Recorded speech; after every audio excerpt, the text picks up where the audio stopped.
하고 소성시키며 주의 말씀은 확실하여 우둔한 날씨에 높게 주의 말씀은 정직하여 내 마음 기쁘게 하며 주의 말씀은 순결하여 나의 기도하겠습니다. 하나님 아버지 감사합니다.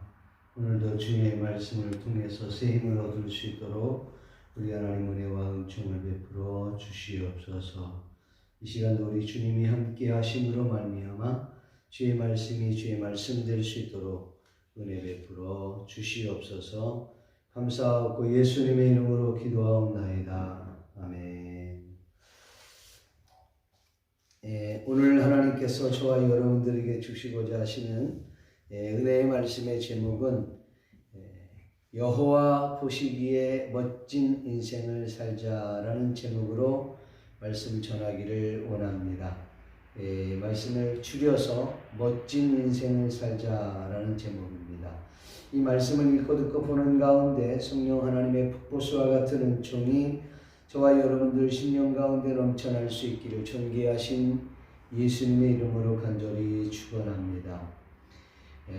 학자요 또 목사고 그리고 정치가로서 주한 미국 대사를 역임하였던 제임스 레이니의 이야기를 좀 말씀드리고자 합니다.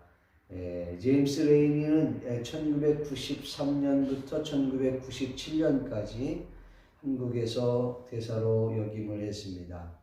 그가 그 일을 마치고 난 이후에 미국으로 돌아가서는 에머리 대학의 교수가 되었습니다. 물론 목사로서 역임을 하고 있으면서도요. 그는 건강을 위해서 매일 걸어서 출퇴근을 하였는데 어느 날 쓸쓸하게 혼자 앉아서 있는 노인 한 분을 만나게 되었습니다. 레이니 교수는 노인에게 다가가서 다정하게 인사를 나누고 또 말벗이 되어주기도 했습니다. 그 후 그는 시간이 날 때마다 외로워 보이는 노인을 찾아가서 때로는 잔디를 깎아주기도 하고 또 커피를 함께 마시면서 2년여간 동안 교제를 나누었습니다. 그러던 어느 날 출근길에서 노인을 만나보지 못하자 그는 노인의 집을 방문하였는데 노인이 그 전날 돌아가셨다는 이야기를 듣고는 곧바로 장례식장을 찾아 조문하였습니다. 그때 한 유족이 레이니 교수에게 다가와서는 이렇게 말하였습니다. 회장님께서 당신에게 남긴 유서가 있습니다. 하며 봉투를 건네주었습니다. 유서의 내용은 이렇게 적혀져 있습니다. 2년여간 동안 내 집 앞을 지나면서 나의 말벗이 되어주고 우리 집들의 잔디도 함께 깎아주며 커피도 나누어 마셨던 나의 친구 레이니, 정말 고마웠어요. 나는 당신에게 25억 달러와 코카콜라 주식 5% 유산을 당신에게 남깁니다. 너무나 뜻밖의 유산을 받은 레이니 교수는 유서 내용을 통해서 크게 세 가지를 놀랐다고 합니다. 레이니 교수는 첫 번째로 세계적인 부자가 그렇게 검소하게 살았다는 점에 놀라지 않을 수 없었다는 거죠. 그 노인이 코카콜라 회장을 역임했던 분이었는데 그 사실도 놀랐지만은 그가 그렇게 검소하게 살 줄이야 전혀 생각지 못했다는 거죠. 두 번째로는 자신이 코카콜라 회장이었음에도 자신의 신분을 밝히지 않았다는 점에서 놀랐습니다. 세 번째로는 아무런 연고도 없는 사람인 자신에게 잠시 친절을 베풀었다는 이유만으로 그렇게 큰 돈을, 큰 유산을 물려주었다는 사실에 놀라지 않을 수 없었습니다. 저는 개인적으로 레이니 교수에게 놀라움을 금치 못했던 부분이 이런 부분입니다. 레이니 교수는 받은 유산을 에머리 대학 발전 기금으로 모두 내려놓았습니다. 제임스 레이니 교수는 노인에게 베푼 따뜻한 마음으로 엄청난 부가 들어왔지만 그는 그 부에 도취하지 않고 또 그 부에 정신을 잃지 않고 오히려 그 부를 학생과 학교를 위한 발전 기금으로 내놓았을 때 그에게는 에머리 대학 총장이라는 명예가 주어졌습니다. 저는 레이니 교수가 이렇게 큰 유산을 받고도 자신의 삶에 엄청난 변화를 줄 수 있는 기회가 주어졌음에도 불구하고 그러나 그가 전혀 요동하지 않고 지금까지 해오는 그대로 동일하게 그 일을, 자신의 일을 꾸준히 해왔다는 점에서 놀라움을 금할 수 없었습니다. 그가 받은 그 부를 오히려 학생들과 그리고 인재를 양성하는 학교에 모두 기부했다는 것은 어쩌면 그의 인격을 대변해 주는지도 모르겠습니다. 사실 갑작스러운 부가 찾아왔을 때 이 멘탈이 약한 사람들은 흥청망청 그 돈을 주체하지 못하고 자신의 삶을 망가뜨리는 경우를 우리는 종종 보곤 합니다.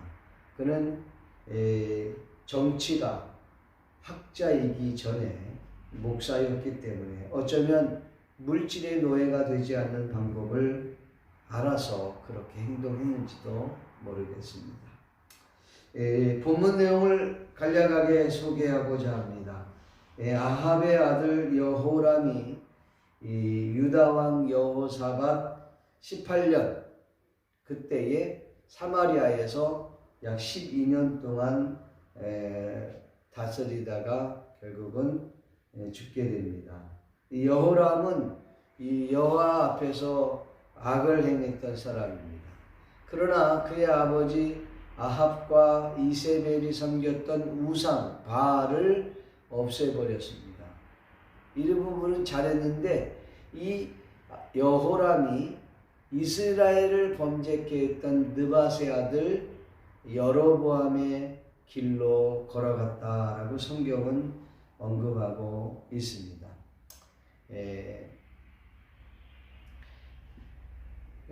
본문에서 우리가 조금 정리해서 말씀을 드리면 아합 왕이 죽고 난 후에 이 아합과 이스라엘을 섬겼던 모압 왕이 있었어요. 메사라고 하는 모압 왕이 있었는데 그는 매년 이제 어린 양 10만 마리와 수양 10만 마리의 털을 이렇게 바쳤던 사람인데 아합 왕이 죽고 난 후에 배반해서 이제는 자기 살 길을 살겠다고 따로 배반을 한 것입니다. 이에 징벌을 하기 위해서 여호람은 세 나라가 연합해서 그를 징벌하기를 원했던 거예요.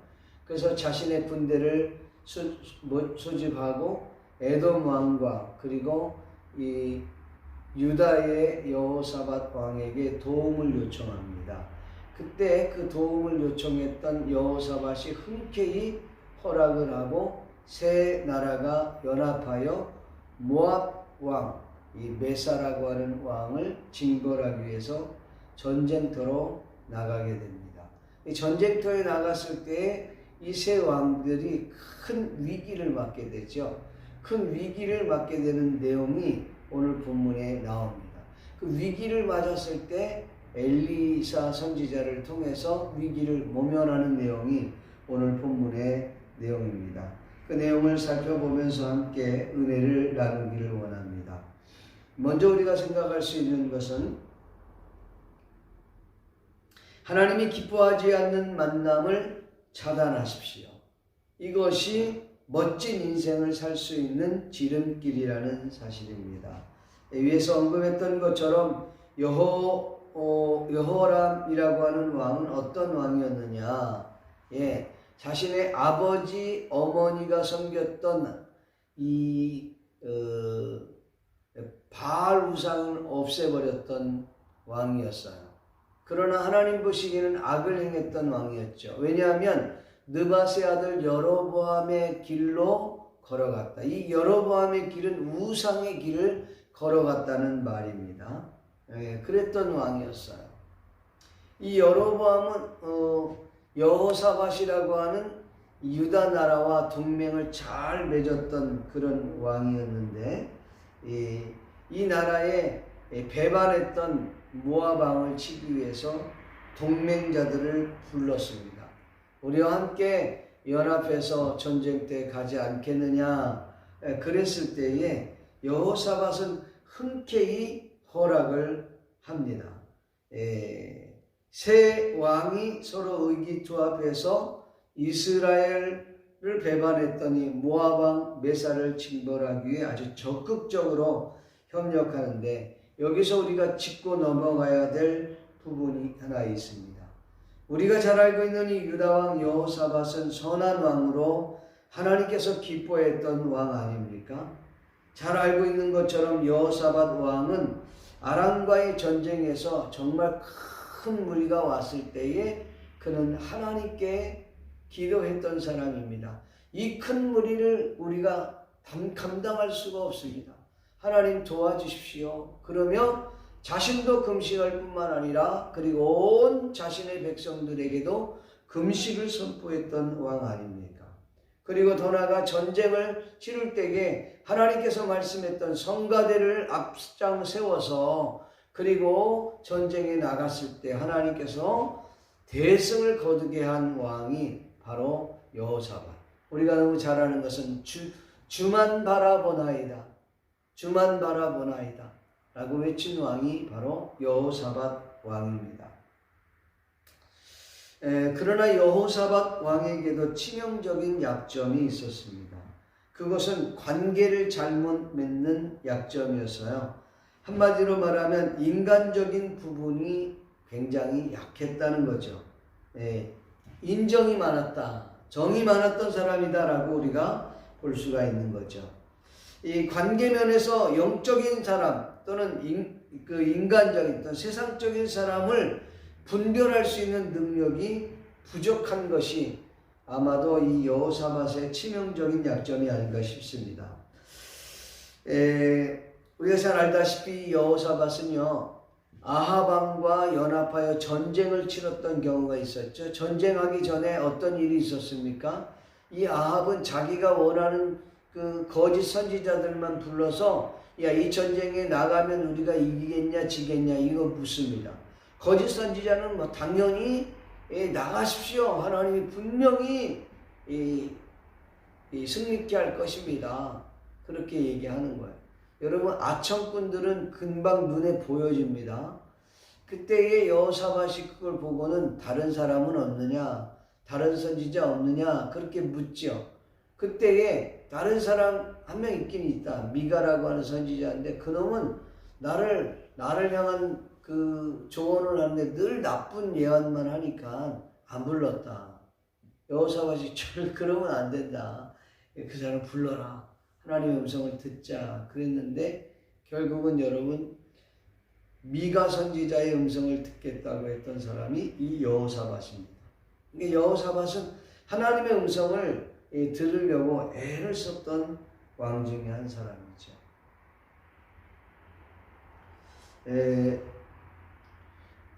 그때 연합전선에 나가서 전쟁하다가 아합은 전쟁터에서 죽고 여호사밧은 정말 구사일생으로 살아나는 그런 은혜를 입게 되죠.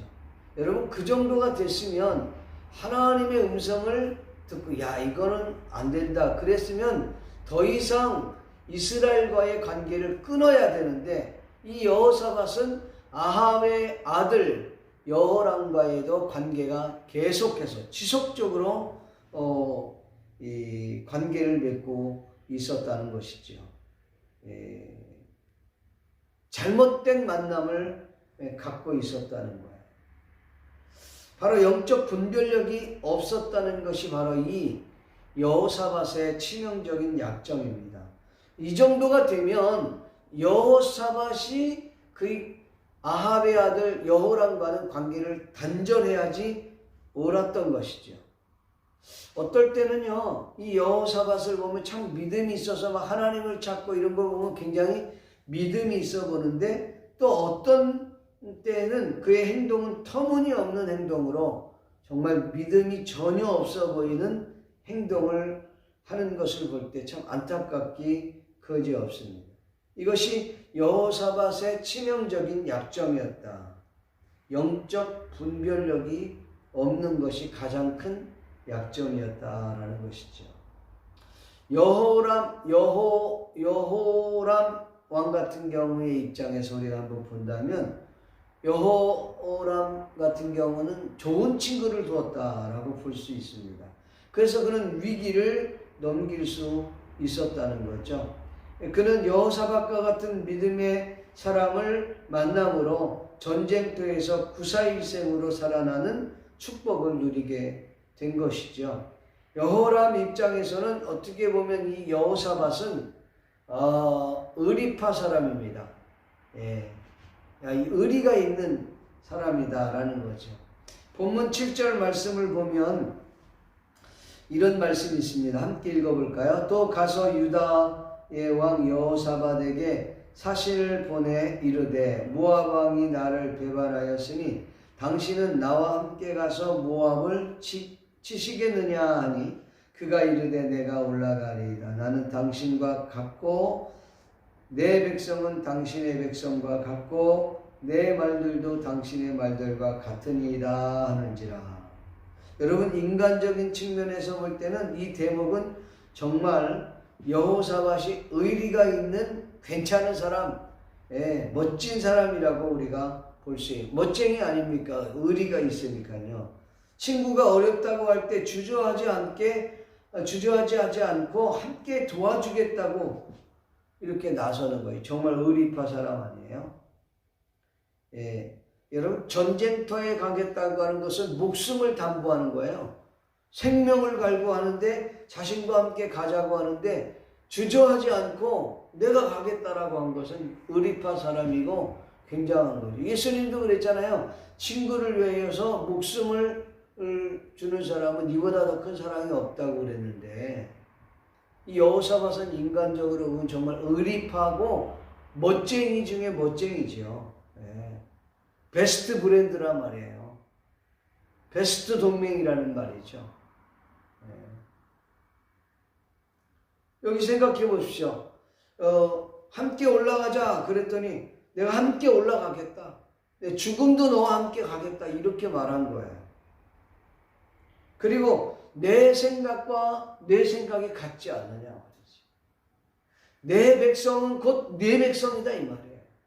그리고 내가 타고 가는 모든 말들, 가축들은 내 것과 동시에 당신 것과 같다 말이에요. 여러분, 이 정도가 되면요, 이건 정말 멋진 사람 아닙니까? 이런 말을 아합 왕 때도 똑같이 얘기했던 사람이 여호사밧입니다. 죽을 뻔했죠. 여호람과 이번에도 같이 갔다가도 죽을 고비를 하다가 결국 하나님의 은혜로 살아나게 되기는 합니다. 여러분, 영적으로 이 부분을 볼 때 여호사밧은 참 어리석은 사람이다. 저는 그렇게 생각합니다. 선견자 예후가 여호사밧을 향하여서 이렇게 규탄을 했다고 할까요? 책망을 했습니다.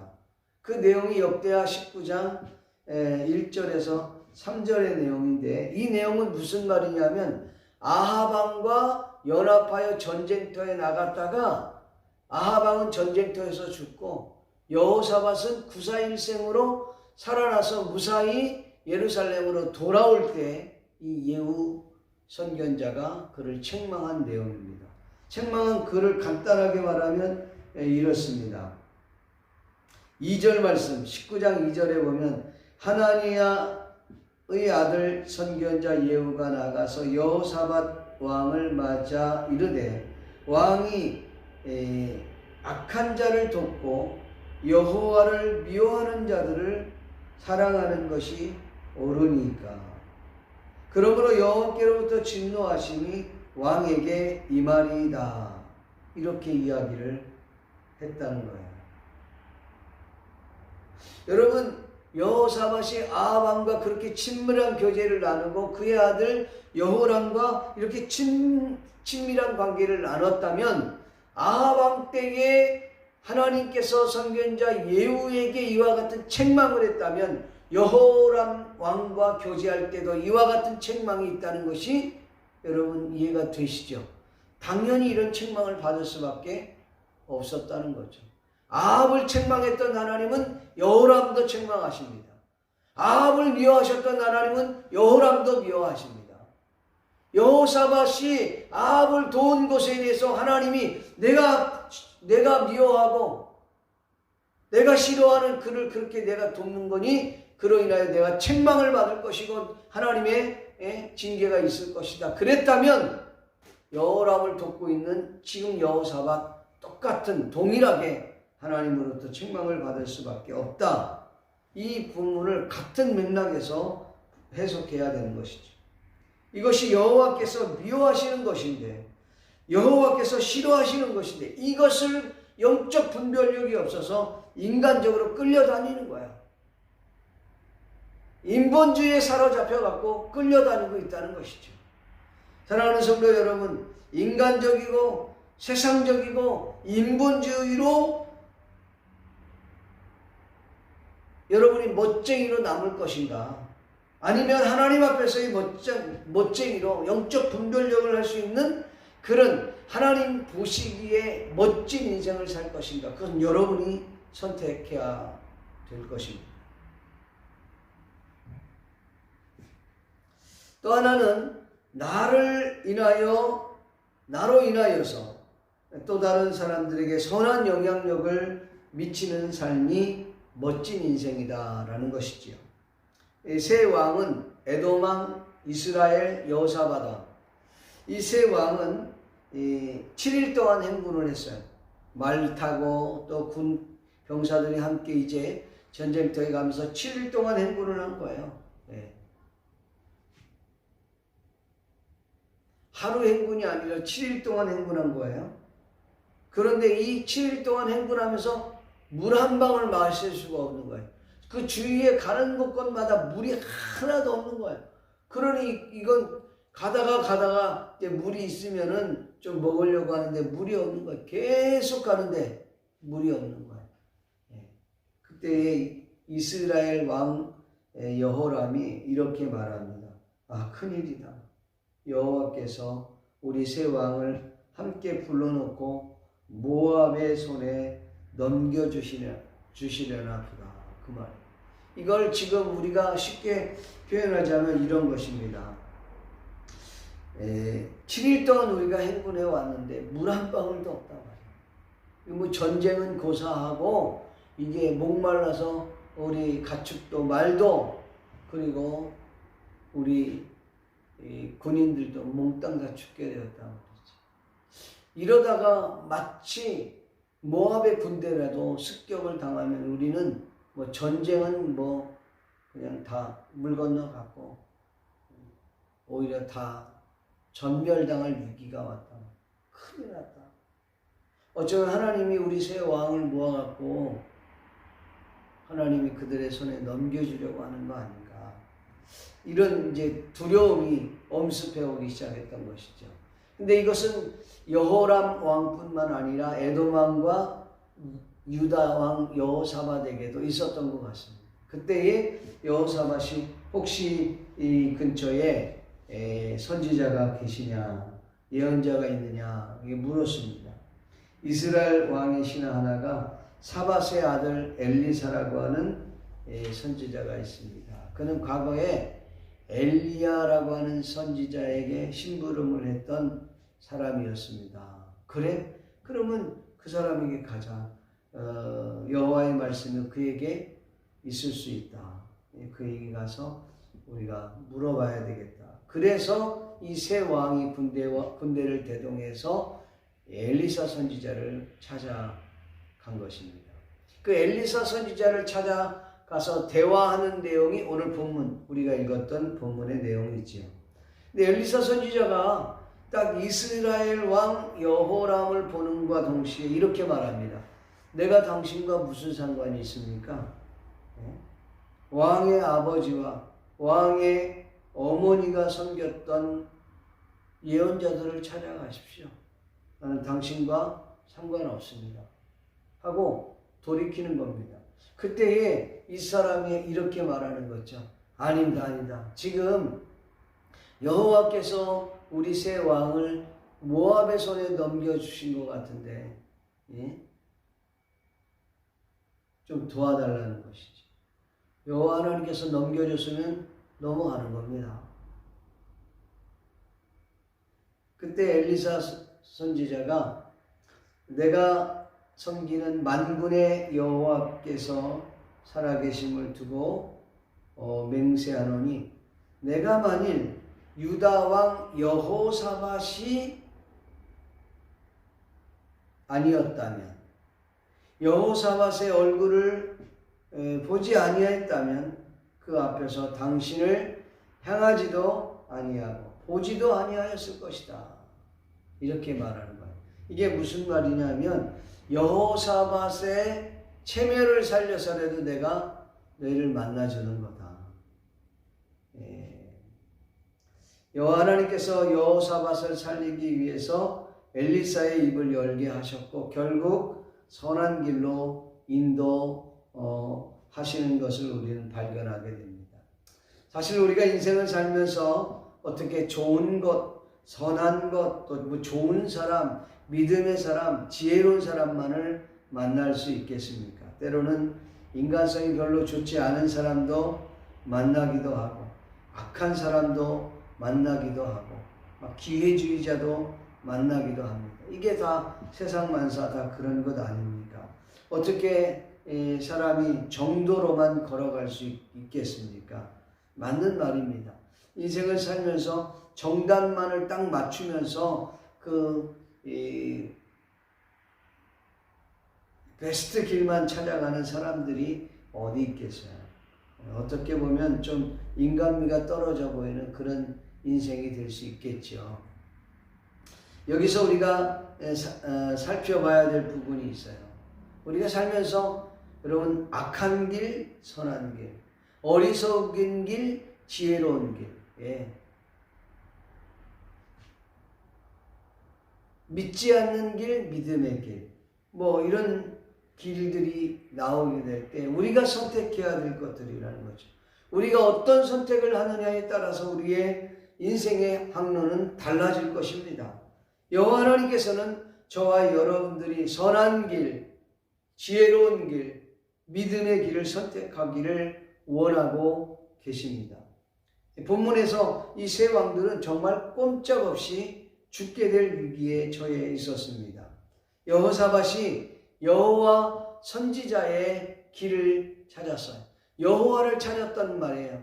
선지자가 있느냐라고 하는 말은 여호와의 뜻을 묻겠다고 하는 중요한 결단이었던 것이죠. 이것만이 그들이 살 수 있는 길이라 생각을 했었어요.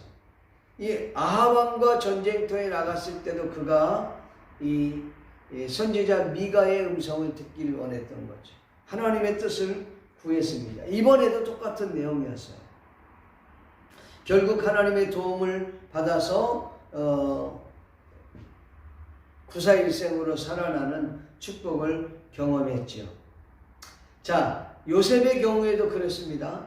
하나님께서 요셉을 위하여 그리고 여호와께서 요셉과 함께함으로 말미암아 그가 형통했다라고 하는 말이 창세기 39장 5절과 23절 말씀에 기록되어 있습니다.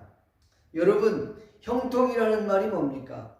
히브리어로 형통이라는 말은 할레아흐라고 하는 말입니다. 영어 성경에는 이것을 번성한다라는 뜻, 아니면은 성공한다라고 하는 뜻입니다. successful이라고 하는 표현을 하는 이 말인데, 성경에는 요셉의 삶을 형통한 삶이라 이렇게 말씀하고 있습니다. 요셉이 형통한 삶을 살았다고 하는 것은 여호와 하나님이 그와 함께 함으로써 형통해졌다라고 하는 말입니다. 물론 요셉이 자기 자신의 일을 성실하게 한 것 사실입니다. 그리고 많은 사람들이 그가 성실하게 일한 것에 대한 것을 인정했다는 것 또한 사실이에요. 그러나 요셉이 형통할 수 있었던 근본적인 이유는 바로 여호와 하나님이 요셉을 위하여 일하셨기 때문입니다.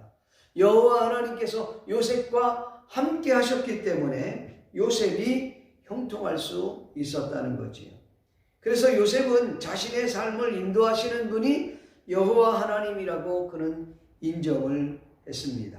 로리 베스 존스라고 하는 사람이 쓴 책 가운데 주식회사 예수라고 하는 책에서 예수님의 성공에 대한 정의를 하나님의 뜻대로 하시는 것, 이것이 형통이다, 성공이다, 그렇게 말했어요.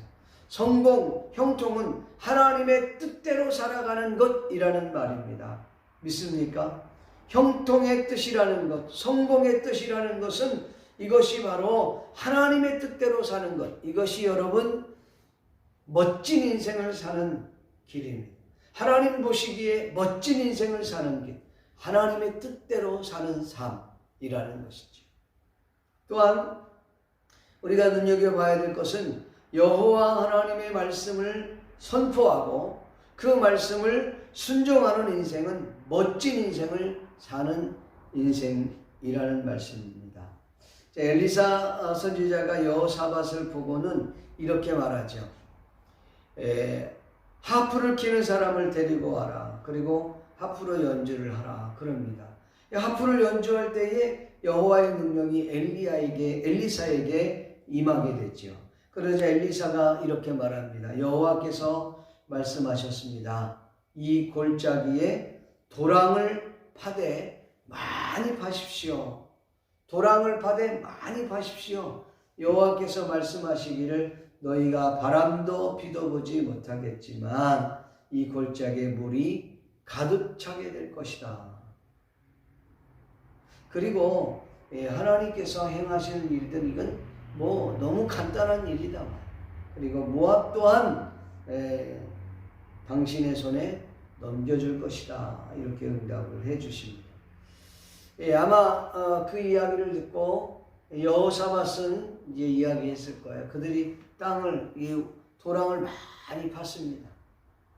근데 그 이튿날 아침 곡식 제사를 드릴 때 갑자기 에돔에서 물이 막 흘러오는데 말할 수 없는 물이 막 흘러오는 거죠. 그 물이 가득 차게 된 거예요. 이것이 엘리사 선지자의 네 번째 기적입니다. 여기서 엘리사 선지자가 볼 때 비가 올 환경은 전혀 아니었어요. 어디서 물이 올 만한 곳도 전혀 없었어요. 주변에 물이 없는데 어떻게 물이 오겠냐는 것이죠. 그런데 하나님께서 말씀하셨으니까 이 골짜기에 도랑을 많이 팔아, 이렇게 선포를 했다는 거죠. 참으로 애매한 상황인 거죠.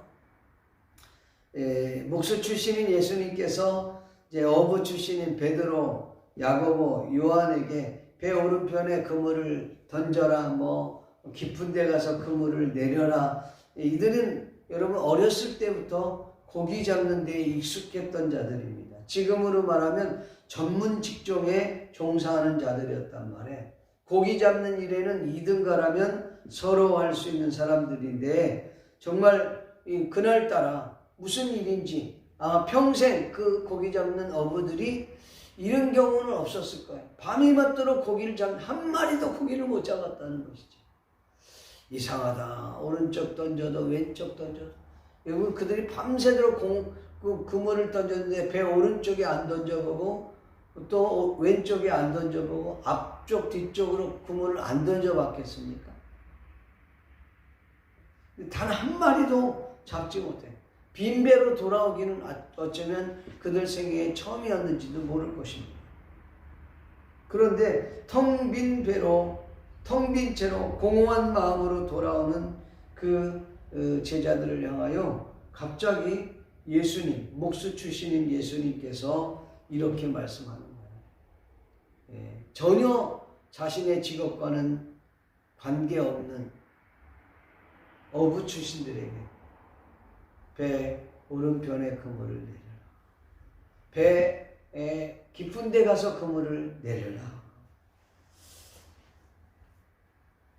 여러분, 전혀 자신의 직업과 관계없는 사람이 이래라 저래라 훈수하며 그 말을 경청할 사람이 몇 있겠습니까?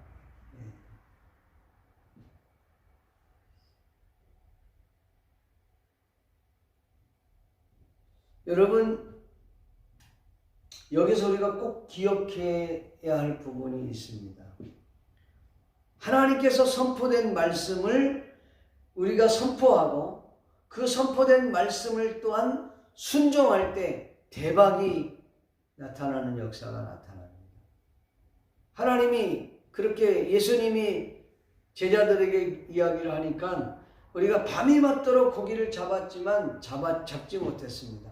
그러나 말씀을 의지하여 내가 그물을 내리리라 했을 때에 그물이 찢어질 정도로 고기가 많이 잡혔고 배에 다 담을 수 없을 만큼, 그래서 옆에 있는 동료에게 구조 요청을 해서 그 양쪽 두 배에 고기가 정말 가득 잡혔단 거예요. 어쩌면 그들 생애에 처음 있는 일인지도 모를 거예요.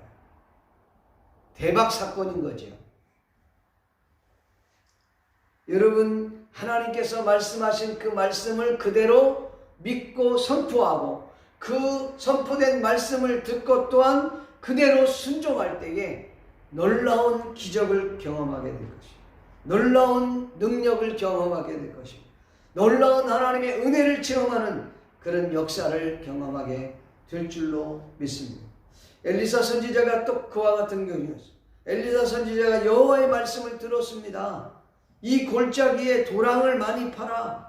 왜냐하면 도랑 많이 파야 물이 흘러낼 때 그 도랑에 물이 메워질 게 아닙니까? 그래야 사람도 먹고 짐승도 먹고 할 게 아닙니까? 그러니까 도랑을 파되 많이 파라는 거예요. 많이. 네.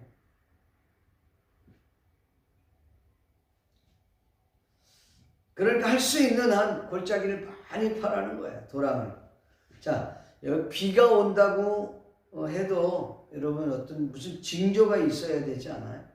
엘리야 선지자가 기도할 때 손바닥만한 구름이 떴잖아요. 그와 같은 징조가 있었고 나중에 먹구름을, 그냥 엄청 큰 먹구름을 끌고 왔을 때에 비가 쏟아지는 이런 징조가 있다든가. 벌건 대낮에 아무것도 없는데 또랑을 파라는 거예요.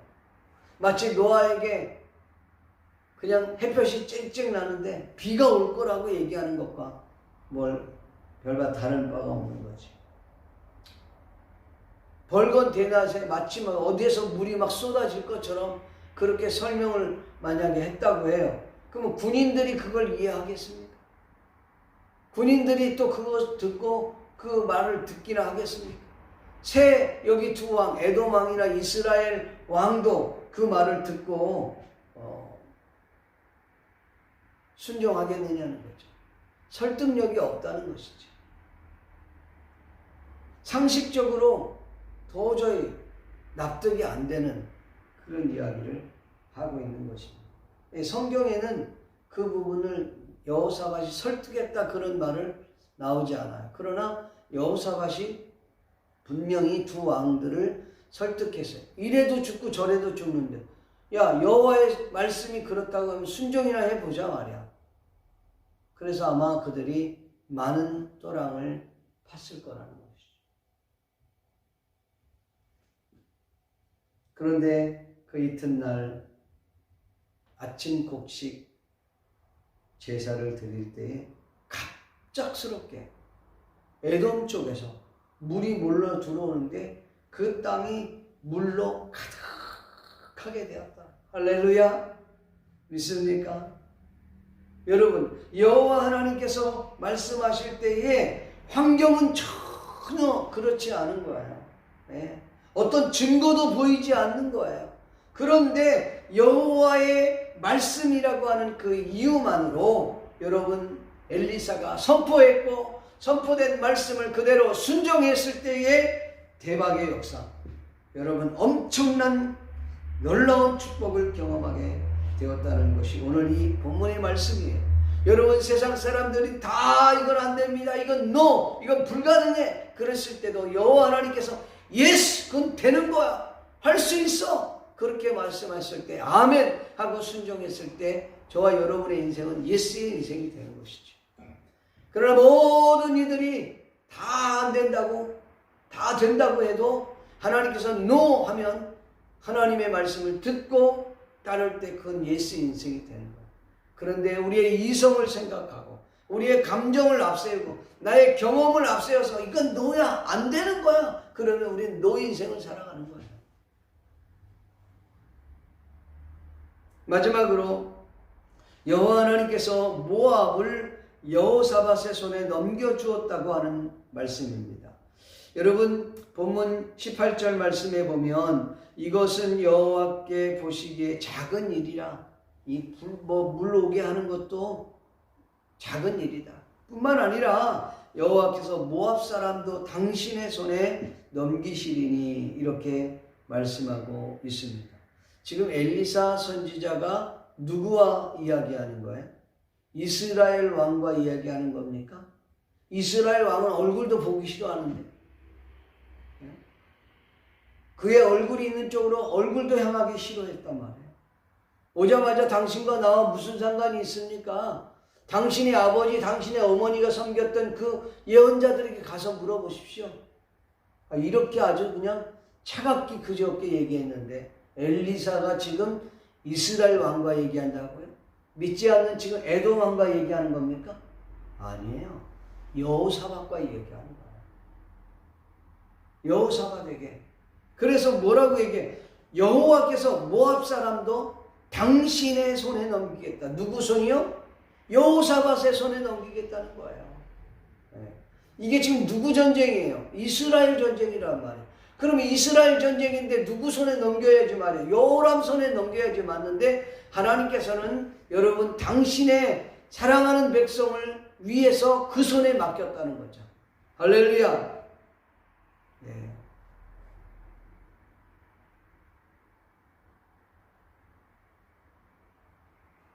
그런 자부심을 가지고 여러분이 지금 직장을 다닙니까? 그건 여러분 때문에 그 직장이 존재하는 거야. 나 때문에 필요한 거예요. 나 때문에 그들이 예수님을 믿도록 하게 하시는 거예요. 이 우주가 누구 때문에 있어요? 나 때문에. 예수 믿는 사람 때문에. 할렐루야. 오늘 본문 내용을 간략하게 소개하면 이런 내용이에요.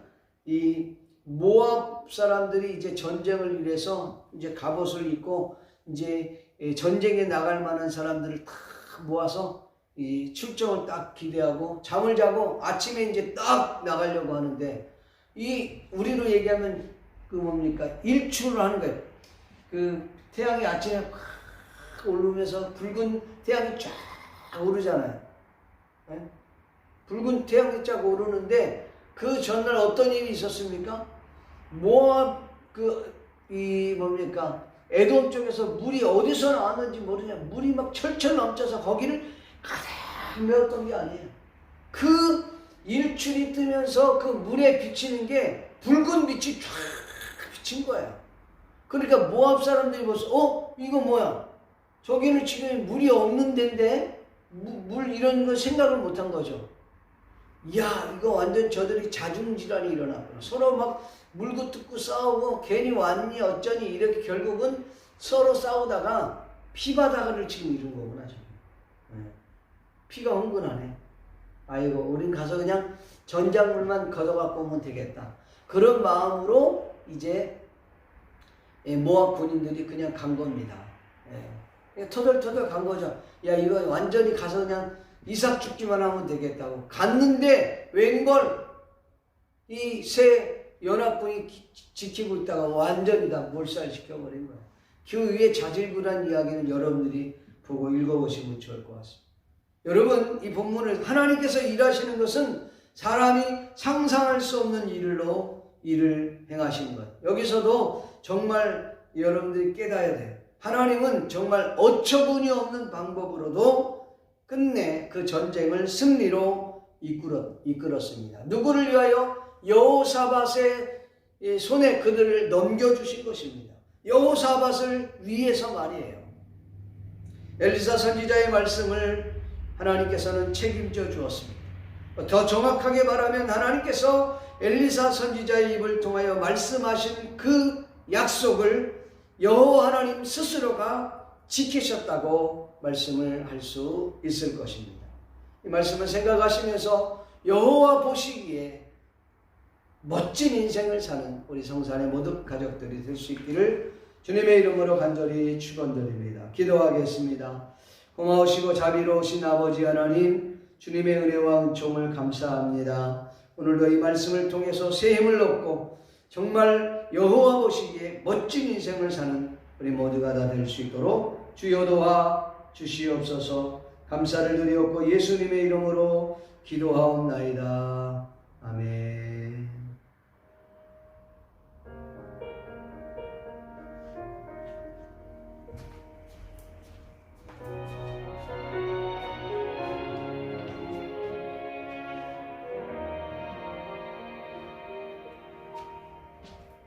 주의 말씀은 완전하여 내 영혼 소성시키며 주의 말씀은 확실하여